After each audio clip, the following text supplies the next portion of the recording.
Alright, what's going on, dudes, and welcome to Need for Speed Rivals. Yet again, some footage I got to capture from a yet-to-be-released title while I was at E3. This one, I believe, is supposed to launch right around the same time as the Xbox One in November, so still a ways out, and keep that in mind when you're watching the footage, as I believe it's still pre-alpha.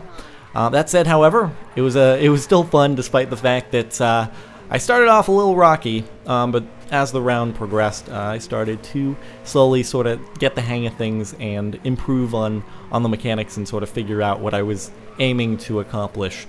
It's been a while, actually, since I've played racing games. I used to play them a ton back in high school on my Xbox 360, because I actually didn't have multiplayer connectivity until like my sophomore year. I never played multiplayer games before that, so racing games were kind of a go-to because I figured you could have as much fun in single player with the AI as you could against people in multiplayer, because when I finally did play racing games against people in multiplayer, I kind of stopped because they destroy you. So obviously Need for Speed is a little bit different, though. It's not just sort of like your standard racing against other people on a set course. You're basically in this game. I believe it's the first Need for Speed where you're able to play as the cops. Previously, it would sort of be like a race mode where you and your either AI or your friends would be racing each other, and then you'd have to obviously evade the cops when you got chased, so on and so forth. But this time you can actually play as the cops, so you can do a versus mode.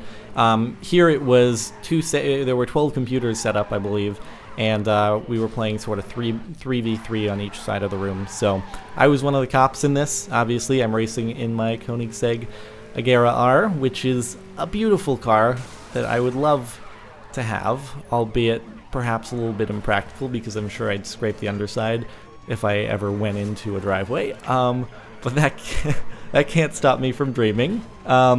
Yeah, anyway, so as far as I could tell, in the beginning it was a little bit confusing because you have to pull into one of these sort of race starting points in order to initiate a race as a racer, though. I don't think it's the same as a cop. I think with the cops, you have to find a racer who has initiated one of these races, and then in order to initiate a pursuit, you basically crash into them. Now, there are like different kinds of crashing, as far as I could tell. You can actually straight up wreck them, where they have to respawn with a brand new vehicle, or basically just running into them, sort of, and then keep going. Obviously, the cars in this game can take a lot of damage before they actually have to respawn.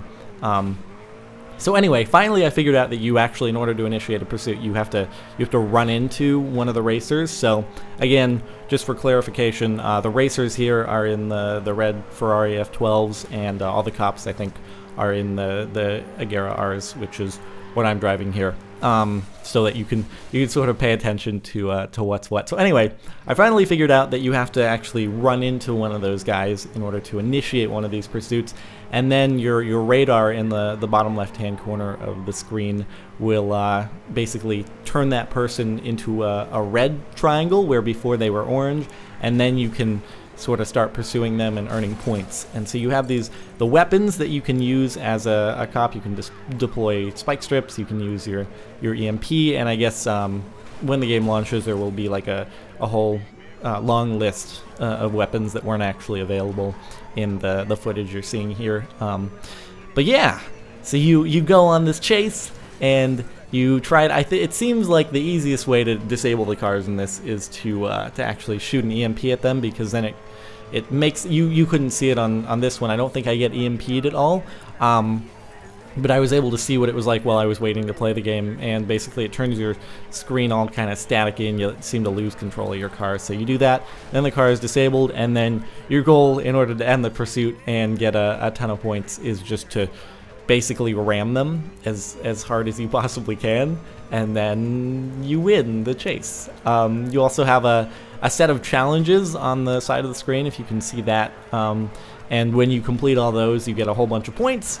It's actually why I got the most points as a cop in the round, I think, is because I might have been the only one to actually complete all the challenges listed on the side, because when I started off this round, so the dude who was sort of in charge of the presentation, that he gave like a little 5-minute talk before we actually played, he was saying how he would give the person in last place a hard time, and so I was very sad when I was doing very poorly at the start. But sure enough, I was able to, you know, turn around because I am a racer extraordinaire.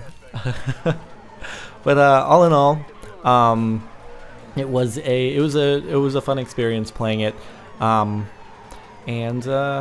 man, albeit a few confusing things like the race start. I obviously wasn't playing as a racer, so I didn't get to experience that myself. But the idea of, like, I don't know, stopping at one of these checkpoints and then starting a race and then figuring out who actually else in the world is sort of in the race with you. But I'm sure when the game releases that'll be clarified slightly more. And also, there was one more kind of nifty feature, which is the fact that basically when you're playing in this game, single player and multiplayer are kind of like all in the same world. You basically you start up your career mode, so you can play career mode as either a racer or a cop, and you don't have to. You can do one like for an hour. You can switch to the other one. You can go back and forth. You don't have to play one all the way through in order to get to the next. So anyway, you start up your world as whatever career mode you're choosing, and basically it's single player and multiplayer all in one. If you want your friends to join, you don't have to quit out and go to a different menu. They can just jump right into the world with you. So just a little bit of easy access if you want to invite your friends in. So yeah, man, I guess that's about it for Need for Speed Rivals. Hopefully you've enjoyed. I realize this is actually, I think, the first racing game footage that I've posted. But again, I think it's always cool to be able to show unreleased gameplay footage. So yeah, you know, hopefully you've enjoyed. If you have, a rating would be much appreciated. Other than that, thank you very much for watching, and I'll see you next time.